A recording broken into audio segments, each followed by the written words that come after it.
नमस्कार, आप देख रहे हैं न्यूज 4 नेशन और मैं हूं प्रियदर्शन।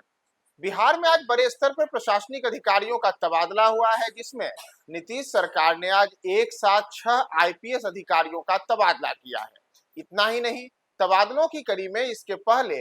12 आईएएस अधिकारियों का भी तबादला हुआ था और इसके अतिरिक्त आज ही बिहार में 36 एसडीओ का भी ट्रांसफर हुआ है। तो जिन आईपीएस अधिकारियों का आज तबादला किया गया है, अगर हम उनके नाम देखें तो इसमें भारतीय पुलिस सेवा के वर्ष 2012 बैच के आईपीएस अधिकारी राजीव रंजन का नाम शामिल है। इसी तरीके से वर्ष 2012 के बैच के ही राकेश कुमार सिन्हा हैं। इसके अतिरिक्त वर्ष 2023 बैच के आईपीएस पंकज कुमार हैं। अनंत कुमार राय हैं, जो कि वर्ष 2016 बैच के आईपीएस हैं। इसके अतिरिक्त वर्ष 2018 बैच के 2 आईपीएस हैं, मनीष कुमार सिन्हा और राजेश कुमार। इन 6 आईपीएस अधिकारियों का आज तबादला किया गया है, जिसके तहत इन लोगों को जो नई जिम्मेदारी दी गई है उसमें राजीव रंजन, जो वर्ष 2012 बैच के आईपीएस हैं, यह मौजूदा समय में आर्थिक अपराध इकाई पटना में पुलिस अधीक्षक के पद पर तैनात थे। अभी अगले आदेश तक राज्य अपराध अभिलेख ब्यूरो पटना में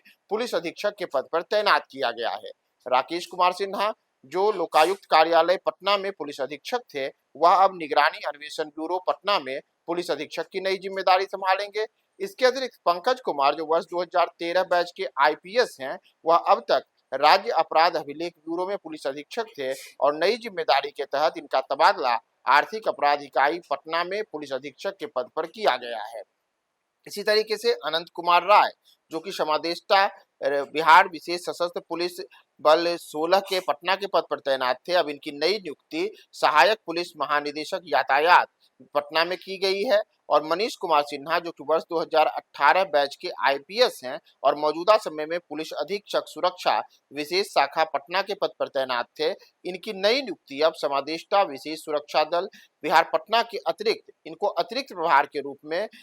बिहार पुलिस अधीक्षक सुरक्षा विशेष शाखा बिहार पटना की भी जिम्मेदारी दी गई है। वहीं राजेश कुमार, जो कि वर्ष 2018 बैच के आईपीएस हैं और समादेष्टा विशेष सुरक्षा बल बिहार पटना के पद पर तैनात थे, इनकी नई नियुक्ति अब समादेष्टा बिहार विशेष सशस्त्र पुलिस 16 में पटना के पद पर की गई है। तो ये 6 आईपीएस अधिकारी हैं जिनका तबादला किया गया है। इसके अतिरिक्त जैसा मैंने आपको बताया कि आज ही नीतीश सरकार ने एक साथ 12 आईएएस अधिकारियों का भी तबादला किया था और इसके अतिरिक्त राज्य के 36 एसडीओ का भी आज तबादला किया गया है। तो बिहार में आज सुबह सुबह बड़े स्तर पर प्रशासनिक फेरबदल का यह पूरा क्रम देखा गया, जिसमें आईएएस हो, आईपीएस हो या फिर एसडीओ हो, इन तमाम लोगों का तबादला किया गया है। और एक साथ बड़े स्तर पर एक दिन में ये जो तबादले हुए हैं, इसमें अधिकारियों को नई नई जिम्मेदारियां दी गई हैं, जिसमें जो आईएएस हैं, जो कि 12 आईएएस जिनका ये तबादला किया गया है, उन्हें नई जिम्मेदारी के तहत अभी डीडीसी की जिम्मेदारी देकर के अलग अलग जगहों पर तैनाती की गई है।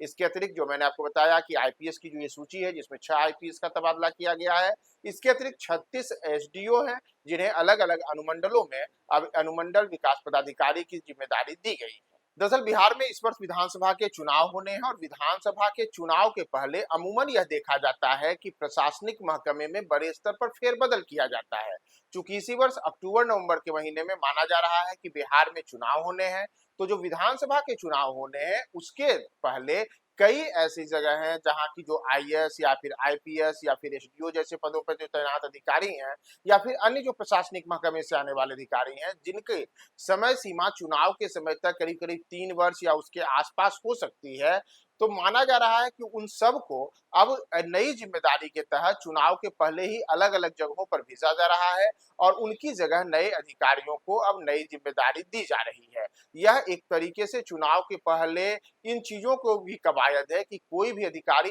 ऐसा नहीं हो जिसे लेकर के चुनाव आयोग की ओर से कोई संज्ञान लिया जाए और अंतिम मौके पर उन्हें हटा करके और नई जिम्मेदारियां किसी अन्य अधिकारी को दी जाए। तो बिहार विधानसभा चुनाव के लिए हम कह सकते हैं कि जो तैयारियों का दौर है, उसमें प्रशासनिक फेरबदल का जो आज का ये पूरा का पूरा देखी गई है चीजें, इसे भी उसी रूप में देखा जा रहा है। और उस क्रम में एक साथ 12 आईएएस अधिकारी, 6 आईपीएस अधिकारी और 36 एसडीओ का एक ही दिन में तबादला किया गया है।